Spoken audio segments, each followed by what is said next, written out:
Hello everyone, welcome to the EPG Pathshala session, module number 1, Gender and Sex, as part of the course on Gender and Social Work. I am Dr. Shivli Kumar, as part of faculty of School of Social Work, Tata Institute of Social Sciences. In this particular session, we are going to discuss a few topics. These are understanding gender concepts, differentiating sex and gender, its implications on role and identity, gender and social construction, culture and gender, the connections. Gender and sex are actually two very different concepts, but generally they are understood as similar. In this particular session, we are going to see how sex is different from gender.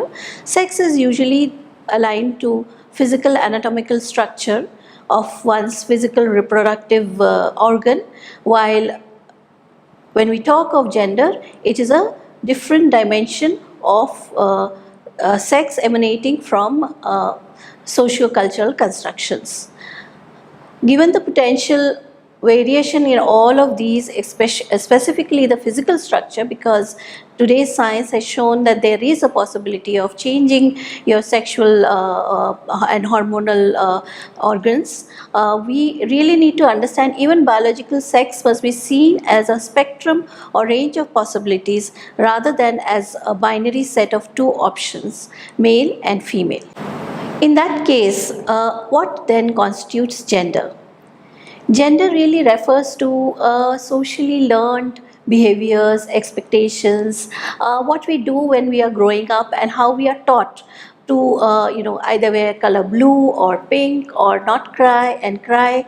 All these things actually make us understand that I am a boy or I am a girl. And that's how it works. However, it is a little more complex than the familial construction. It is set by the culture of a particular society or a community. It has certain attributes, so gender is defined according to attributes given to a particular person. It is also relational because it's socially constructed. There are hierarchies in the gender relations as well as power relations. Gender also changes over time, over the ways in which societies are moving and changing, and they're also very context specific depending on the ethnicity, the caste, the class, and culture, religion, and ability of that particular space. And it is also very institutional because when we say institutional, I come to the details a little later, it is systemic. It is also what gender actually does to men and women. That is very important for us to understand, and that's where power dynamics really emanate. The division of labor is socially constructed, and also it flows into the institutional system of a given society or a country. For example, the public space is occupied by economic, political, and social affairs. It's subject to social norms and particular sanctions, and is open to public scrutiny. But it is also considered to be a male concern. It's not so much a female concern. And it is visible, it is accounted for, it's given a great deal of power and status and a great deal of recognition. So for example, if men are working in offices, that gets a higher degree of status than what women do within the domestic arena. As far as the private arena is concerned, what we see as private concerns and private work is the domestic and personal work that people do, specifically women. Individual and personal conscience, it has a moral value, and that a normative structure which is assigned to the private.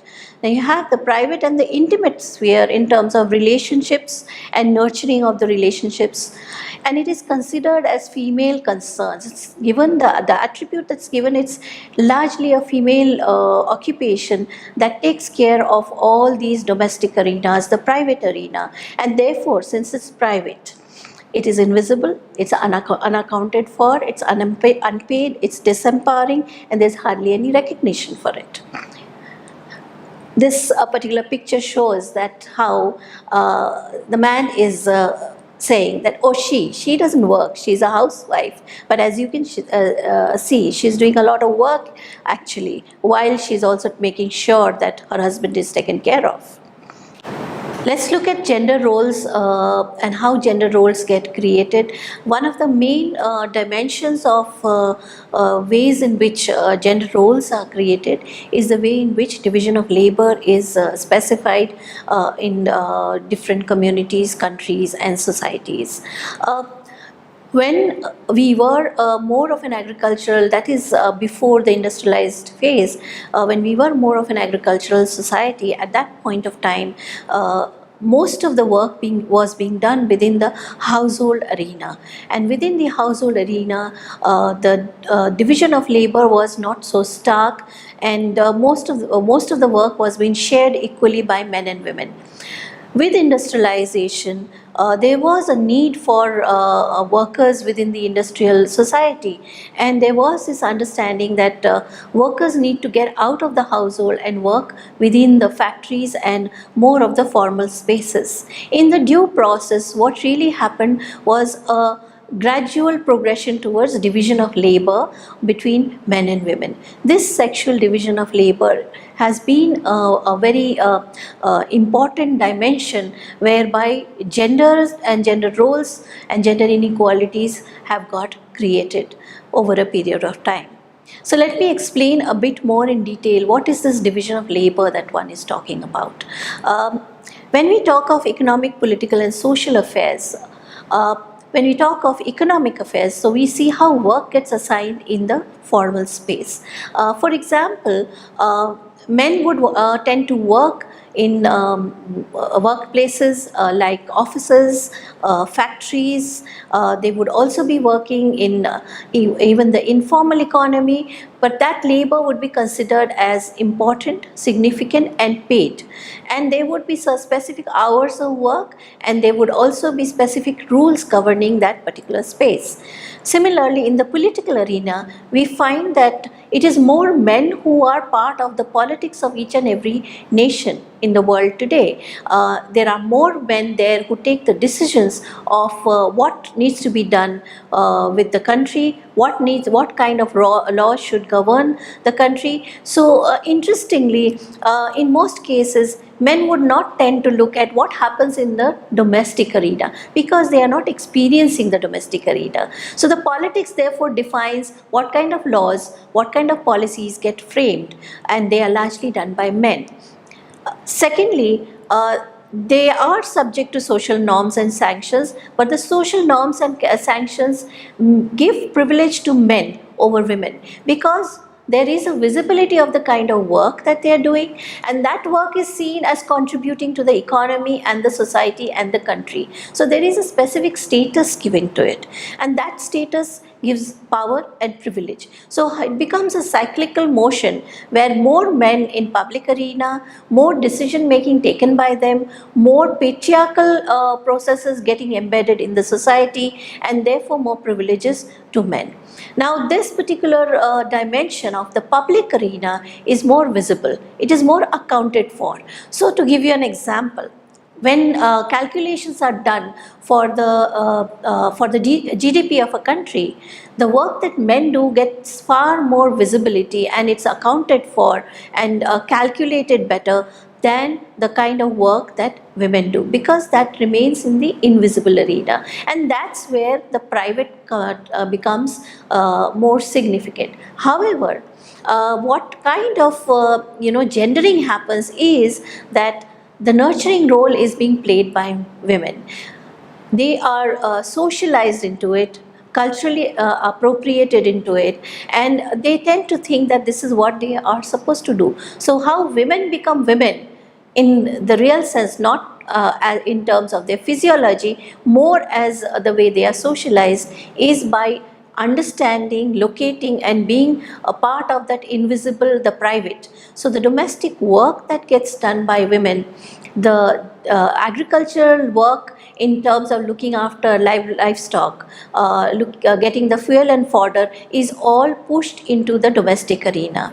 And the personal concern of nurturing in terms of transferring the values, say of for example, respect to elders, being submissive to elders, being a woman, therefore doing the parda, uh, not being able to imbibe the value or the emotion that calculations are not women's business. All these become part of the private arena and are culturally imbibed and transferred and translated, and they are seen as a role of women because it is understood or propagated that women are emotional, they cannot be rational.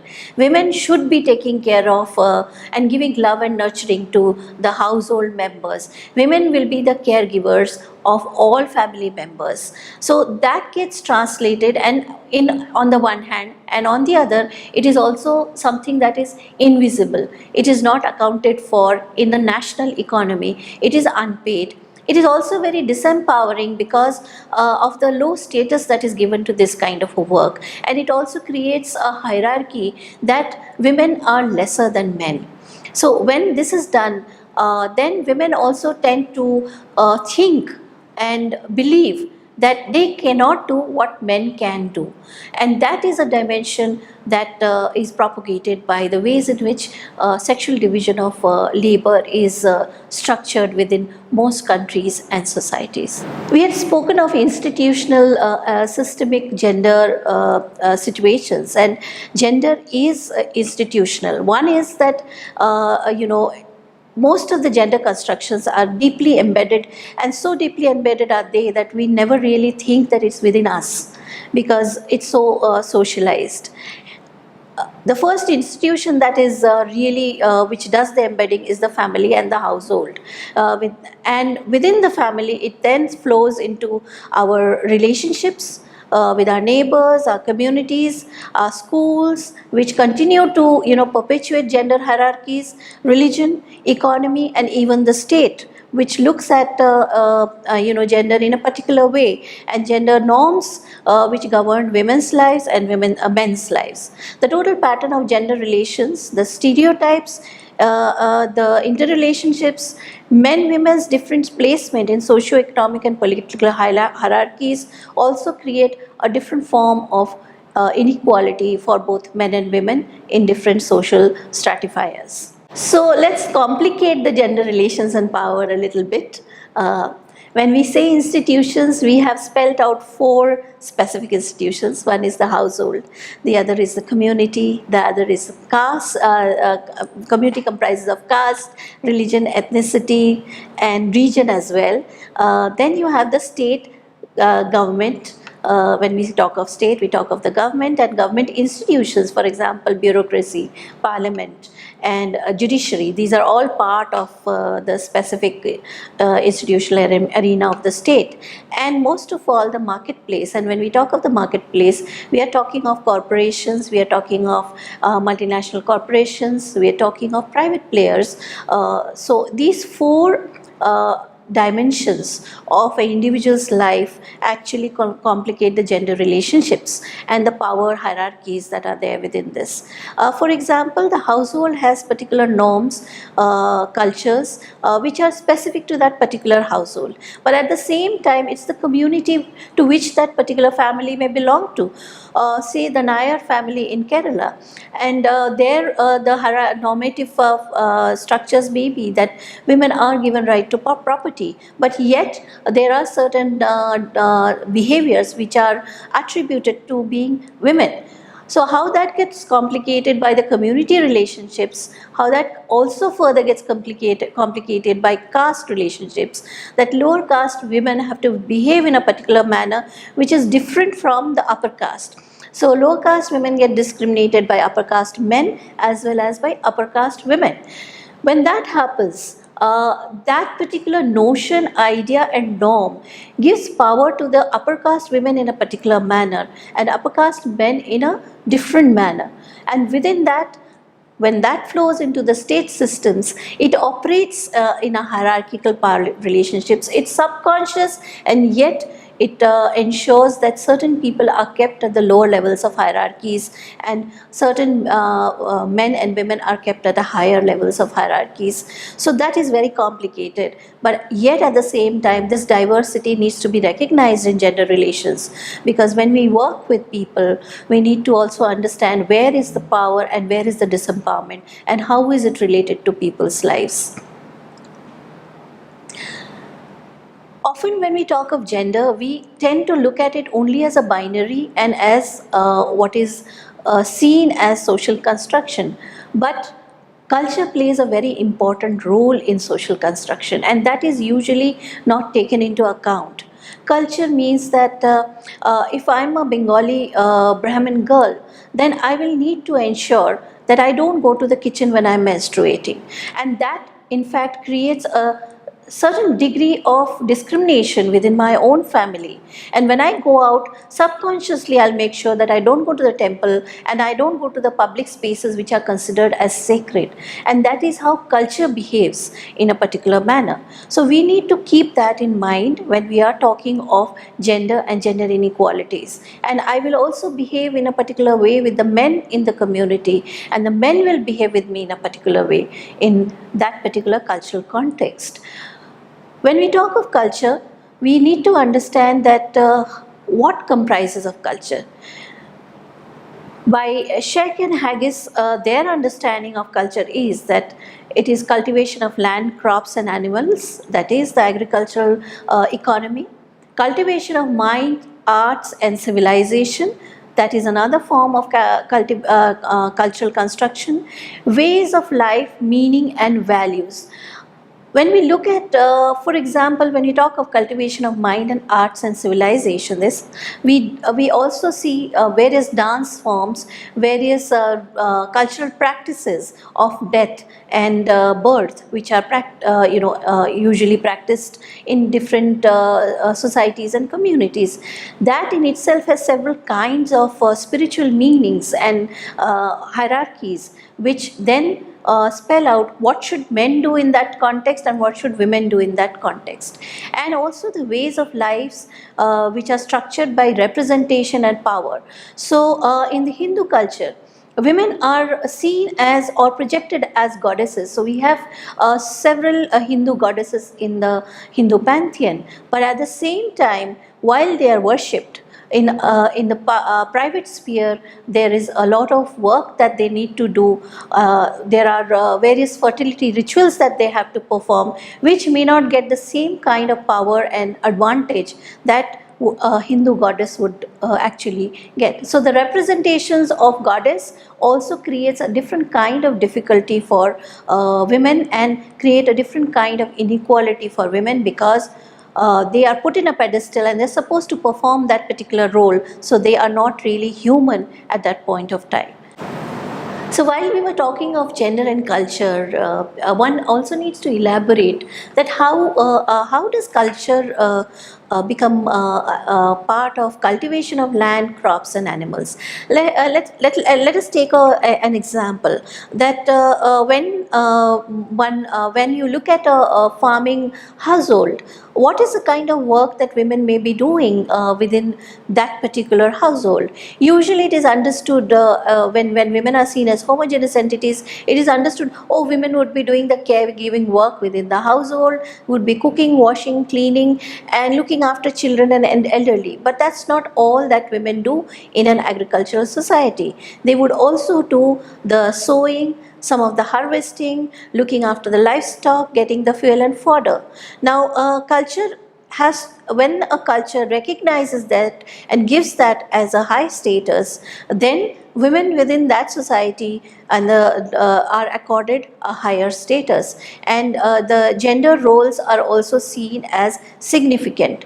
As I had mentioned earlier, as one shifts away from agricultural societies, and which are largely based on subsistence economy, and becomes larger farmlands and corporate farming, then women lose that status and they are pushed back into households, into the daily caregiving work within the household, and then they lose the recognition that their roles were given in the agricultural society. So the ways in which cultivation of land, crops and looking after animals are done, therefore create either gender power and more equality, or reduce that power and create greater inequalities.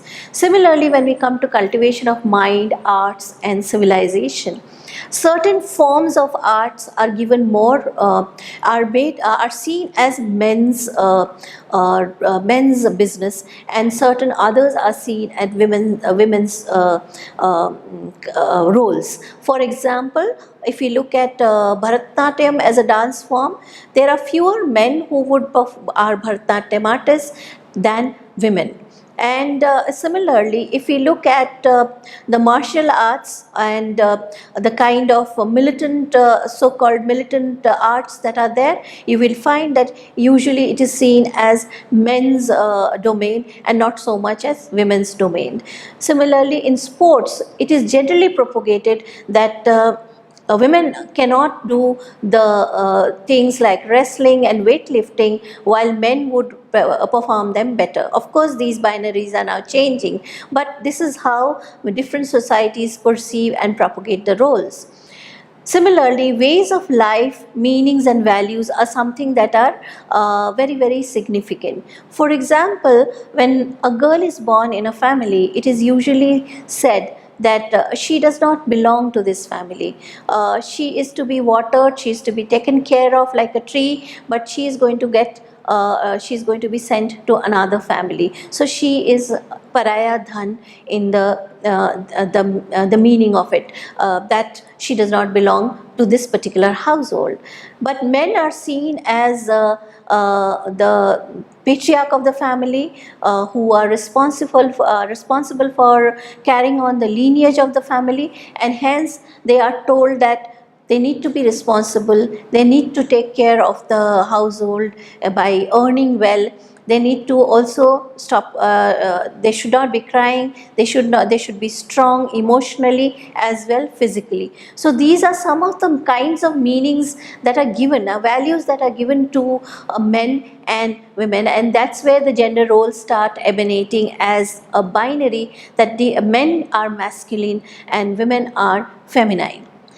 Ways of life and the ways representations are made and power is given is something very typical in a lot of societies, and in South Asian societies this is also very, very stark.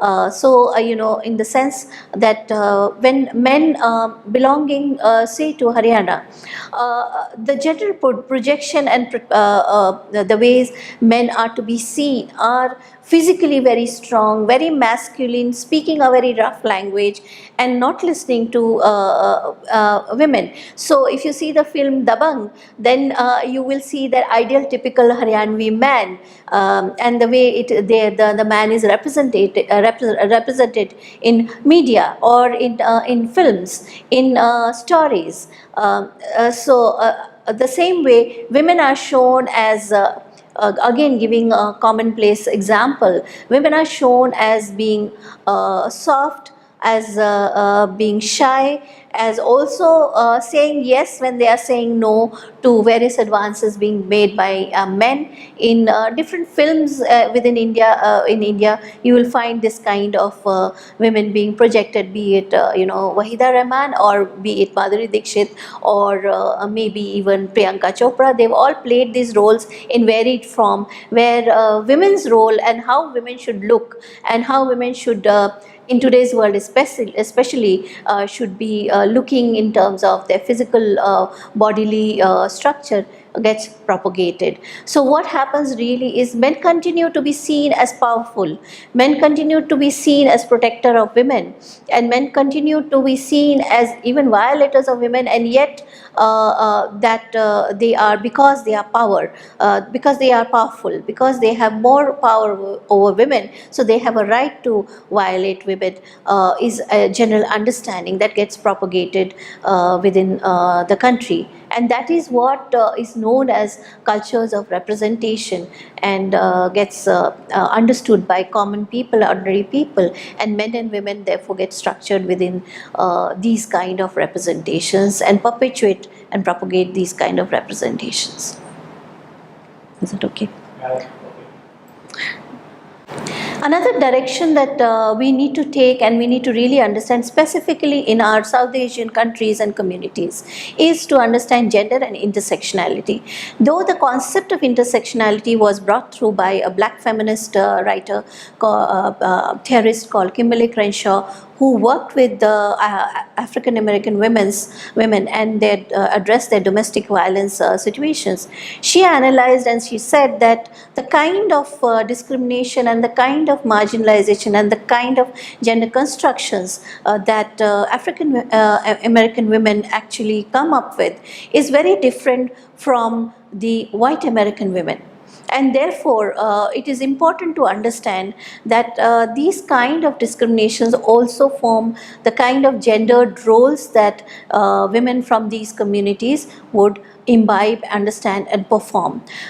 People experience multiple barriers and discriminations when gender intersects with other kinds of identities. One has expanded the theory of Kimberly Crenshaw to various other kind of communities which are really marginalized in different societies, and also specifically in the South Asian societies. For example, if you look at caste, if you look at ethnicity, if you look at sexuality, the kind of difficulties and marginalization that women and men may face within these communities informs the way they imbibe gender roles and the way they understand the work that they are supposed to be doing, and the way in which power informs and ensures that they continue to perform their marginalized roles rather than try to engage and move upward to get out of their oppressed and disempowered positions. This axis of identities is very critical for us to keep in mind when we are looking at gender and gendered constructions of men, women, and also extending it to the gender continuum of other sexual orientations and non-normative behaviors. It is these socio-economic and cultural stratifications which create gender identities specifically, which are substantively distinct and often a combination of several of these aspects. So whenever we are working with different communities or we're looking at programmatic and policy interventions, what really happens if we homogenize men and women and keep them in binaries, we are not really able to address the needs and problems that different men, women, and other sexualities may be experiencing.